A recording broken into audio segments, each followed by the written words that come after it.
se eu te disser que a sua mãe, sua avó e você mesmo moldaram suas vidas assistindo a um roteiro planejado para destruir seu futuro? E se eu te disser que as 3 gerações da sua família choraram e se emocionaram seguindo um roteiro planejado nos mínimos detalhes por militantes do Partido Comunista? Fica comigo até o final desse vídeo, porque o que eu vou te mostrar com dados científicos vai mudar a forma como você enxerga a sua própria história. Você lembra onde estava quando o Brasil inteiro parou para descobrir quem matou Odete Roitman na novela Vale Tudo? Se você tem mais de 50 anos, você viveu essa época em que a rua ficava deserta na hora da novela. Em 1972, Selva de Pedra atingiu impressionante 100% de audiência no Rio. E em 1985, Roque Santeiro fez exatamente o mesmo. Cada único televisor ligado no país estava no mesmo canal. O Brasil literalmente parava. Mas se você é mais jovem, nos anos 90, 2000, a sua história não foi diferente. Você certamente se lembra de parar tudo para descobrir o assassino de A Próxima Vítima, de ver o país fascinado com o clone, ou de ver o comércio fechar as portas para acompanhar o final de Avenida Brasil. Não importa a sua idade. Se você tem 25 ou 65 anos, a sua vida e a da sua família foram embaladas por essas histórias. Não tinha internet, não tinha Netflix. O Brasil inteiro ligava a TV no mesmo canal e decorava, sem perceber, exatamente o que eles queriam que a nossa mente pensasse. Mas quem é que estava escrevendo a cabeça do brasileiro esse tempo todo? E é aqui que o segredo é revelado. Olha, o que você vê hoje na televisão e nas redes sociais não começou ontem. A esquerda não venceu o debate cultural no Brasil. Ela simplesmente escreveu o roteiro dele. E o país inteiro decorou. Vamos dar nomes aos bois. Quem realmente escrevia a vida dos brasileiros 2 gerações atrás? Em 1969, o ecossistema das novelas da maior emissora do país foi fundado por Dias Gomes. Ele não era apenas um escritor talentoso, ele era um militante declarado e ativo do Partido Comunista Brasileiro. Foi demitido de rádios por sua atuação política, mas encontrou na ficção da TV o palco perfeito. Ele escreveu Roque Santeiro, Saramandaia, O Bem Amado. Sua esposa, Janete Claire, dominava o horário nobre com Selva de Pedra, Pecado Capital. Mesma casa, mesma mentalidade. Logo depois veio Agnaldo Silva, cofundador do Lampião da Esquina, um jornal de contracultura assumidamente ligado à convergência socialista. Ele nos deu Vale Tudo e Tieta e, claro, Gilberto Braga, a mente por trás de Anos Rebeldes e Dancing Days. Esses 4 nomes moldaram o imaginário popular por mais de 40 anos. E quando você analisa o que eles produziram em 4 décadas, o padrão deixa de ser coincidência e se torna um método claro. Repare bem na estrutura de quase todas as histórias que entraram na casa dos seus pais. O empresário rico era sempre o vilão, cruel, ganancioso e insensível. Odete Roitman, dona da companhia aérea, humilhando o povo brasileiro. Marco Aurélio, executivo que rouba milhões e foge do país, dando uma banana para o Brasil. O fazendeiro, o forte produtor rural, era sempre caracterizado como o opressor, o manipulador.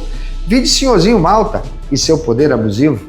E o político tradicional era o Odorico Paraguaçu, a caricatura da demagogia. O líder religioso, em Roque Santeiro, era o padre Hipólito, lucrando com a fé cega do povo. Agora olhe para o outro lado da balança. O revolucionário, o contraventor, o marginal, era o coitadinho. Esses eram sempre carregados de carisma, sempre romantizados, sempre apresentados como as verdadeiras vítimas de um sistema opressor. Nas entrelinhas, a mensagem era sutil, mas constante.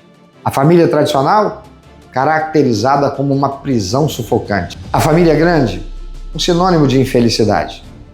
A mulher casada e dedicada ao lar, sempre retratada como frustrada, triste e submissa. Você acha que isso é paranoia? Que é apenas entretenimento? Então vamos sair do campo da opinião e entrar no campo da ciência. Em 2009, Eliana Laferrara, Alberto Chong e Suzanne Durier, economistas, publicaram um estudo bombástico pelo Banco Interamericano de Desenvolvimento, o BID, chamado Soap Operas and Fertility Evidence from Brazil, traduzindo, Novelas e Fertilidade, Evidências do Brasil. Eles decidiram medir o impacto real que as novelas da Globo tiveram na sociedade brasileira. Eles analisaram nada menos que 115 novelas exibidas entre 1965 e 1999.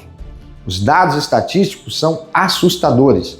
72% das protagonistas femininas das novelas não tinham filhos. Apenas 29% delas eram casadas. 26% eram infiéis aos seus parceiros. E qual foi o resultado prático disso na população? O estudo provou matematicamente que à medida que o sinal da emissora chegava ao interior do Brasil, os casamentos duravam menos, a taxa de divórcio subia e o número de filhos por mulher despencava. As famílias simplesmente encolhiam. Isso não era o reflexo da realidade brasileira da época. Era a realidade que estava sendo construída de cima para baixo.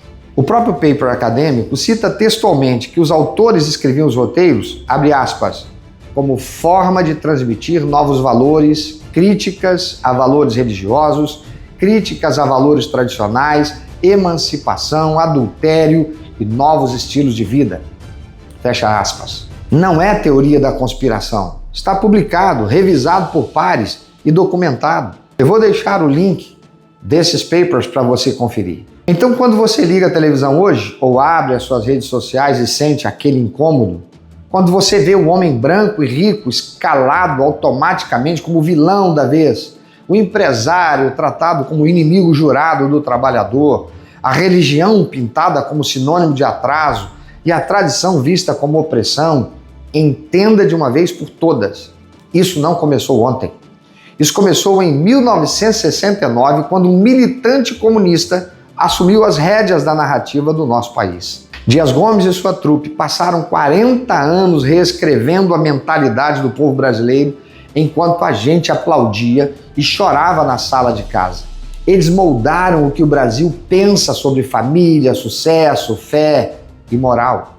Você se lembra dessa cena 30 anos atrás? Acredito que esse modelo só poderá ser possível, Carlos, na medida em que a gente tente adaptá-lo à realidade cultural de um povo, às experiências de luta de um povo.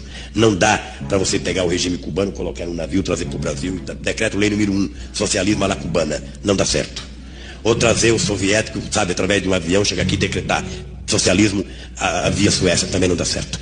Eu acho que ele será demorado, ele será, sabe, penoso, mas será nos moldes em que a cabeça do povo brasileiro estiver preparada para implantá-lo.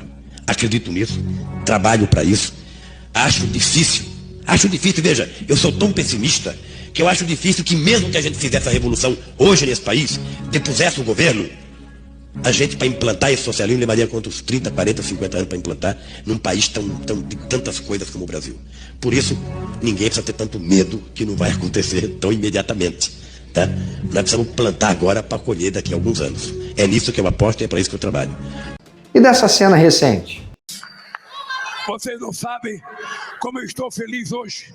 Pela primeira vez na história deste país, nós conseguimos colocar na Suprema Corte desse país um ministro comunista, um companheiro da qualidade do Flávio Dino. E dessa ainda? Aqui no Brasil nós enfrentamos o discurso do costume, o discurso da família, o discurso do patriotismo. Ou seja, aqui nós enfrentamos o discurso de tudo aquilo que a gente aprendeu historicamente a combater. A pergunta que eu te faço agora é: até quando nós vamos continuar aceitando o roteiro deles? Até quando você vai deixar que terceiros decidam o que a sua família deve valorizar? Até quando você, cristão, vai continuar ligando a TV para assistir as novelas da Globo e se esconder atrás do texto de 1 Tessalonicenses 5,21, em que o apóstolo Paulo instrui: examinai tudo e retende o que for bom, mas desprezando o que ele diz lá em 1 Coríntios 6,12, todas as coisas me são lícitas, mas nem todas convêm, e eu não me deixarei dominar por nenhuma delas. A cultura só muda quando a gente acorda. Se esse vídeo abriu os teus olhos e você cansou de ser apenas um espectador passivo dessa engenharia social, então compartilhe esse vídeo agora. Faça essa verdade chegar a mais pessoas. Deixe seu comentário aqui embaixo dizendo se percebia esse padrão nas novelas. E também importante, inscreva-se no canal ou siga esse perfil e ative as notificações para receber outros vídeos reveladores, pois temos que retomar o controle da cultura e proteger a mentalidade das nossas famílias. O roteiro deles perde a força quando a gente descobre o truque. Compartilhe, vamos mudar essa história. Deus abençoe você, tua casa, Deus abençoe o nosso Brasil.